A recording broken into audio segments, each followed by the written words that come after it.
Hello guys, we're here for a brand new thing that we will call game review. And so today we're going to review Doki-Doki Literature Club because we just finished it. So I'll say the pros and the cons of the game, and I'll give it a number out of 20. So if you want to play it like I did.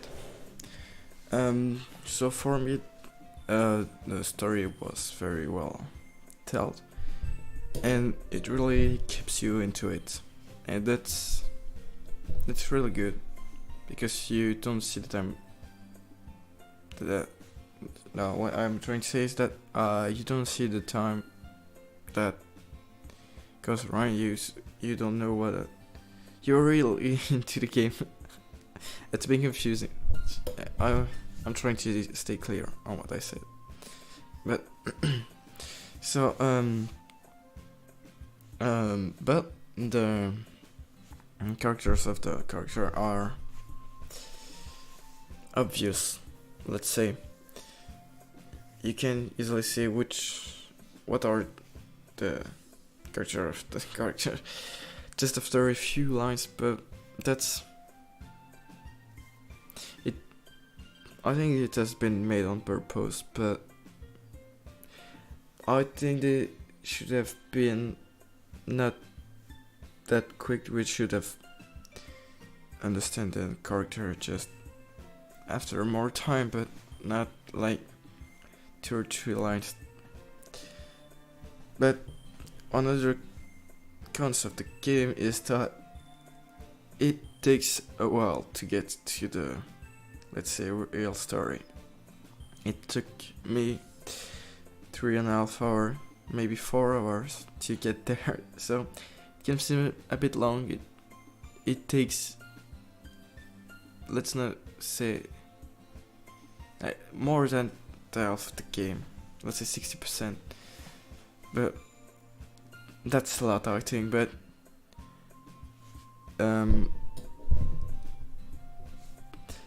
that, don't know to bring that point, but like if you start the game while knowing nothing,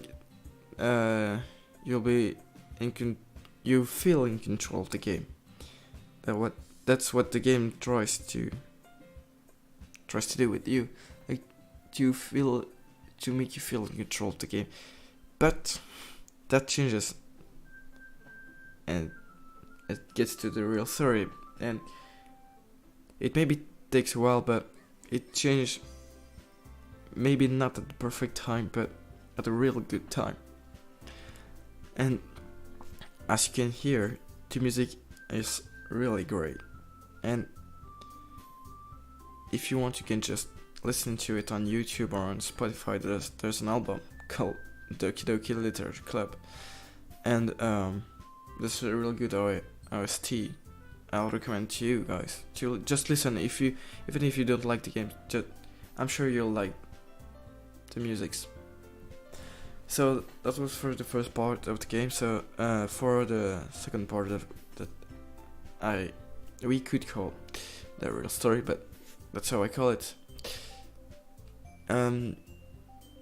It goes faster, but it's better because it's not a bad thing, because like it was slow before, so it goes faster, and because this story is real good.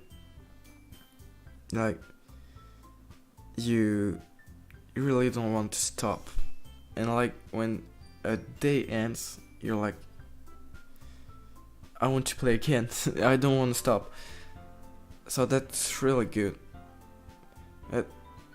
Another good point in that part of the game is that you don't really understand what's happening, and the game lets you confuse on that and on the story and what is going to happen next, and like this is why you want to play again. Do not stop playing. It's like you're like, what's happening? what will happen after that day.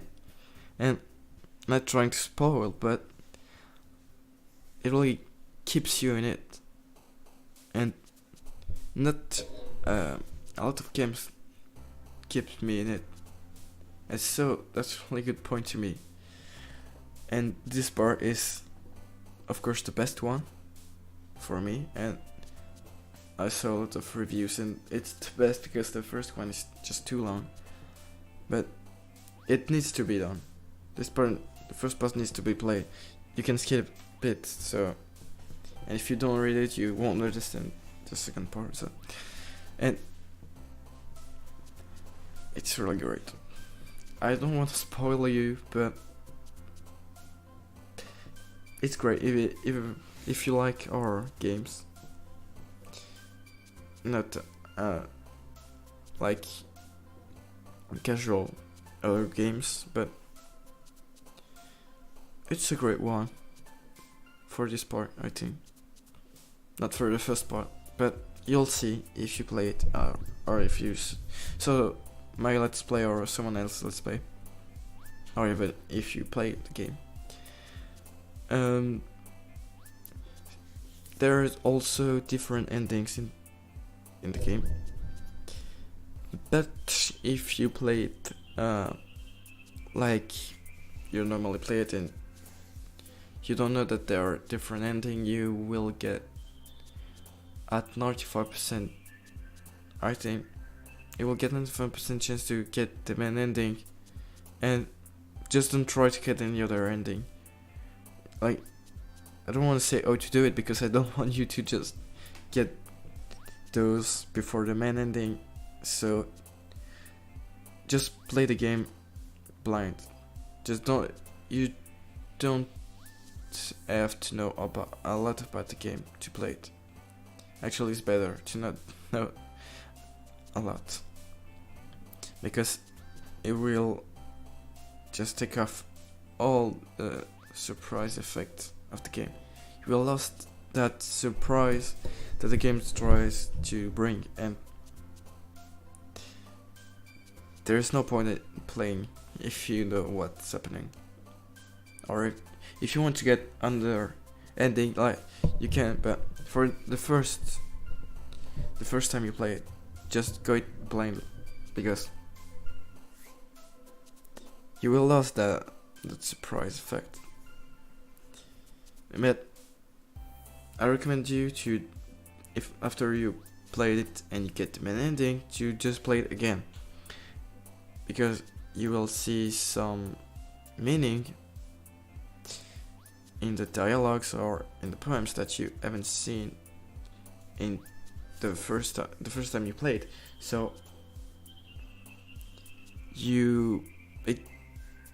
it gives you clues on what is going to happen, and so you're like, oh shit, this warns me of what is going to happen in 1 or 2 hours. Maybe not that much, but on some part, yes. So I played it 3 times, and every time I'm like, oh, that part,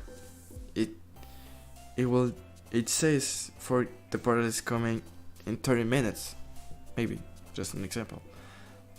So it's a game that you can play again without any problem of like you find it boring because you played that part. You're like, I want another ending, because you can have another, so why not try it?